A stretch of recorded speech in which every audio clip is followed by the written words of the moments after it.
नमस्कार, मैं हूं आपका दोस्त विजय विद्रोही। आप मुझसे जुड़ चुके हैं, इसके लिए आप सबका तहे दिल से शुक्रिया।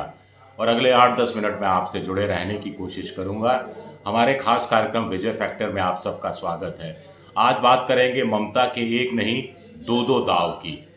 ममता के दो दाव क्या हैं? एक दाव तो आप जानते हैं, ममता का एक दाव रहा कि उन्होंने खुद को कहा कि वो इंडिया पॉलिटिकल फ्रंट की अध्यक्षता स्वीकारने के लिए तैयार है।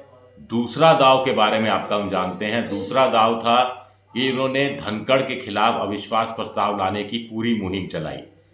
तो ये दो मोर्चों पर अचानक ममता बनर्जी सक्रिय क्यों हो गई है? क्या उनको वाकई में लगता है कि राष्ट्रीय स्तर पर उन जैसा नेता अब कोई बचा नहीं है? क्या उनको लगता है कि मल्लिकार्जुन खड़गे, राहुल गांधी, प्रियंका गांधी सब एक साथ फेल हो गए हैं? क्या ममता इसलिए कर रही है ताकि 2026 के विधानसभा चुनाव से पहले वो पश्चिम बंगाल की जनता के सामने खुद को एक राष्ट्रीय नेता के रूप में स्थापित करना चाहती है, ताकि वो चौथी बार लगातार भी चुनाव जीत सके?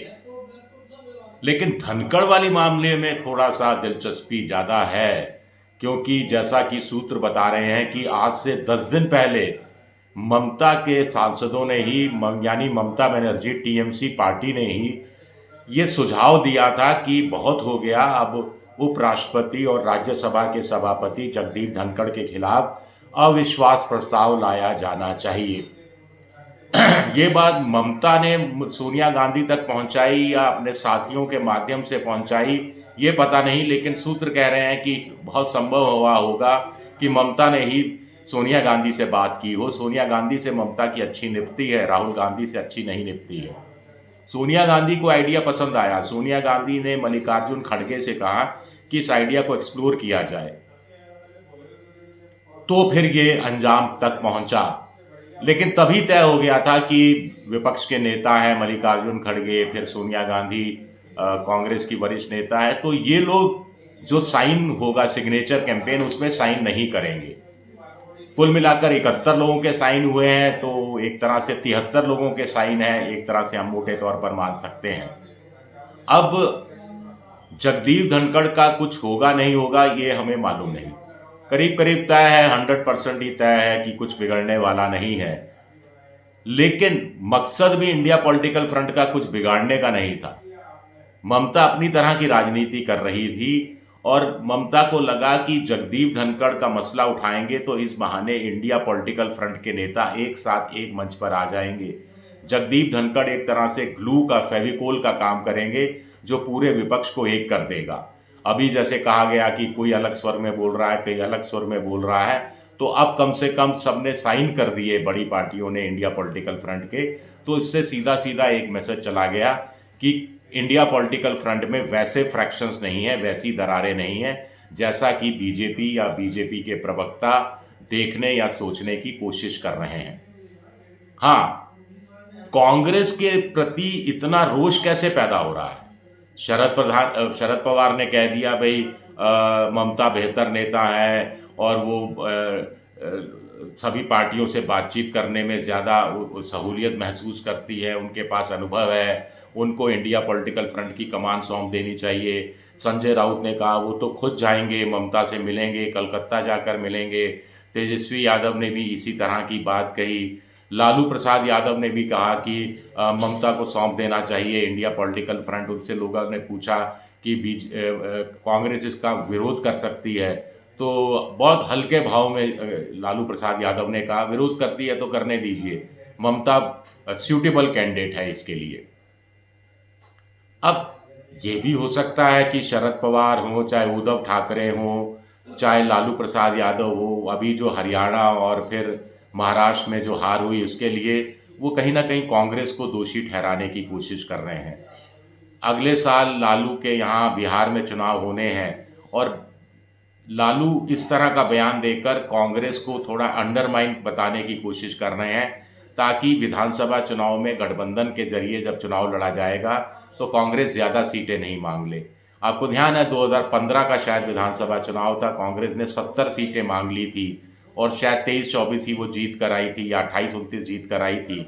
स्ट्राइक रेट उसका बहुत कम रहा था और इसके कारण तेजस्वी यादव मुख्यमंत्री बनने से चूक गए थे। शरद पवार भी यही दोष डाल देना चाहते हैं। उद्धव ठाकरे तो एक कदम और बढ़ गए हैं। उनकी पार्टी का कहना है कि जो मुंबई महानगर पालिका म्युनिसिपैलिटी का जो चुनाव है, बीएमसी का चुनाव है, उसमें वो अकेले लड़ेंगे। उनका ये कहना है कि केमिस्ट्री जेल नहीं कर रही। मुंबई में 36 विधानसभा सीटें आती हैं।